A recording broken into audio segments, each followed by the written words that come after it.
This poem by heart. I could have said it backwards, forwards, sideways. Right now, just to play safe, I Googled it from the internet and I've got it in front of me, and I'm afraid I'm going to have to read some of it. But for better or for worse, this is Edgar Allan Poe's The Raven, first published in 1845 and now read by, by Stan Lee in 2008. And here we go. Once, upon a midnight dreary, while I pondered, weak and weary, over many a quaint and curious volume of forgotten lore, while I nodded, nearly napping, suddenly there came a tapping, as of someone gently rapping at my chamber door. "'Tis some visitor," I muttered, rapping at my chamber door, "only this, and nothing more." Oh, distinctly I remember. It was on that bleak December, and each separate dying ember wrought its ghost upon the floor. From eagerly I wished the morrow. Vainly I had sought to borrow from my books surcease of sorrow, sorrow for the lost Lenore, for that rare and radiant maiden whom the angels named Lenore, but nameless here forevermore. And the silken, sad, uncertain rustling of each purple curtain thrilled me, filled me with fantastic terror never felt before. So, to still the beating of my heart, I stood repeating, "'Tis some visitor entreating entrance at my chamber door. Some late visitor entreating entrance at my chamber door. This it is, and nothing more." Presently, my soul grew stronger. Hesitating then no longer, "Sir," said I, "or madam, truly your forgiveness I implore. But so the fact is I was napping, and so faintly you came rapping, and so gently you came tapping at my chamber door, that I scarce was sure I heard you. Here I opened wide the door. Darkness there, and nothing more.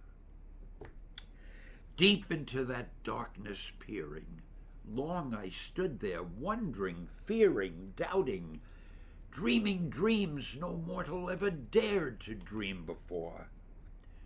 But the silence was unbroken, and the stillness gave no token, and the only word there spoken was the whispered word, "Lenore."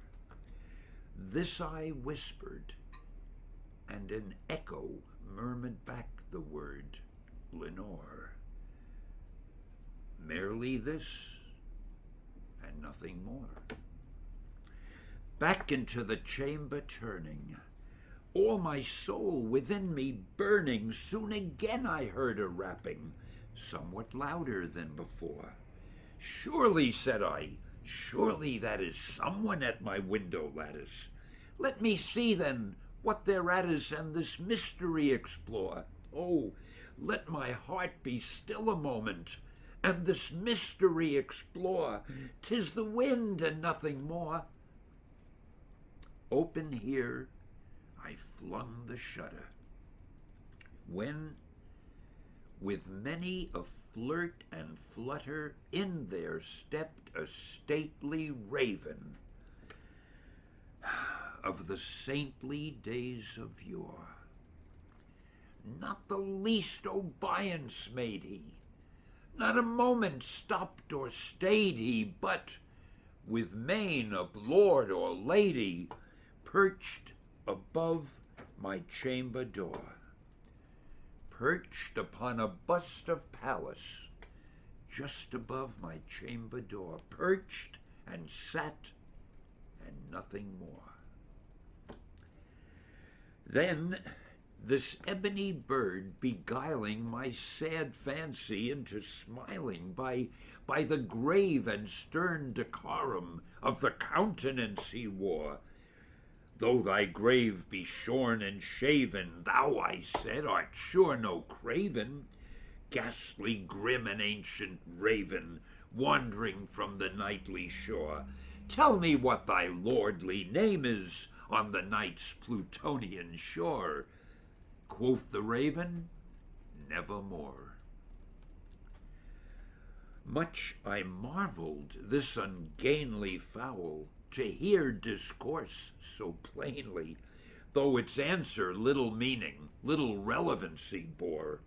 For we cannot help agreeing that no living human being ever yet was blessed with seeing bird above his chamber door, bird or beast upon the sculptured bust above his chamber door, with such name as Nevermore.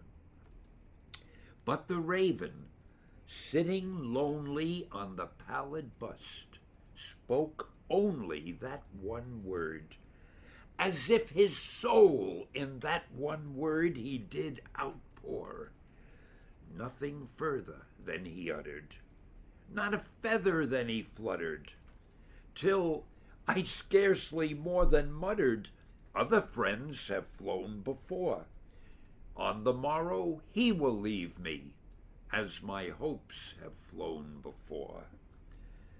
Then the bird said, nevermore.